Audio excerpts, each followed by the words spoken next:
పైసా పైసా కూడబెట్టుకొని కడుపు మార్చుకొని దాచుకున్నవన్నీ చాలకపోతే బ్యాంకు లోన్లు తెచ్చుకొని కట్టుకున్న ఇండ్లు ఎలాగైతేనేం ఇల్లు కట్టేసుకున్నాం. ఓ పూట పస్తులున్నా పర్లేదు, సొంత ఇల్లైతే ఉంది, ఉండడానికి ఇంత నీడ దొరికింది, ఇక చాలు దేవుడా అని ఊపిరి పీల్చుకున్నారు. అప్పైనా సరే ఇల్లు కట్టుకొని అందులో ప్రశాంతంగా నిద్రపోతుంటే గుండెల మీద నుంచి పెను భారం దిగిపోయినట్లయింది. ఇక ఢోకా లేదనుకున్నారు, హాయిగా సొంతింట్లో బతికేయొచ్చని ఆశపడ్డారు. కానీ తమ కలలను ఛిద్రం చేసే ఒక పాపాల భైరవుడు బుల్డోజర్ వేసుకొని వస్తాడని పాపం వాళ్ళు ఊహించలేదు.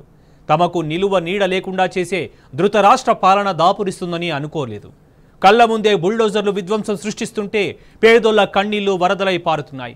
ఆరుగాలం కష్టపడి కట్టుకున్న ఇండ్లు క్షణాల్లో మట్టి దిబ్బలు అయిపోతుంటే బడుగుల గుండెలు అవిసిపోతున్నాయి. కూల్చొద్దని కాళ్ళ వేళ్లా పడ్డా అధికారులు కనికరించడం లేదు. కళ్ళు తెరిచి చూసేసరికి కాలనీలకు కాలనీలే శ్మశానాల్లా మారిపోతున్నాయి. చాలా కష్టం. ఒక్క నిమిషం, ఒకే ఒక్క నిమిషం.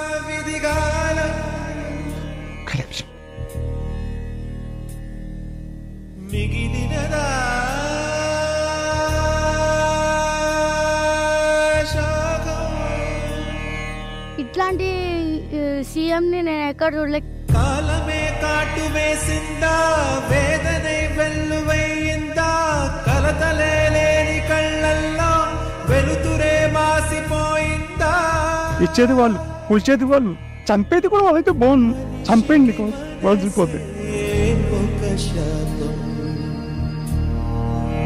తల వంచిన దాని అభిమానం.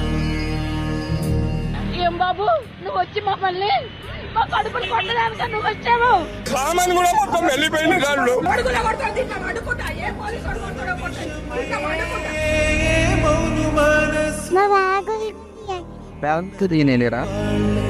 వెన్ను పోటు కొడిచారు న్యాయమంటే లోకానా.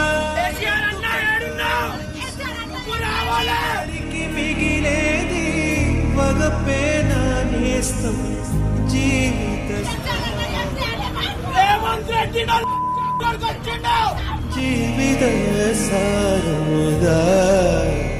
ప్రెగ్నెంట్ మీరు ఏం కాపాడతారు? మీరు ఏం రాష్ట్రం మీది?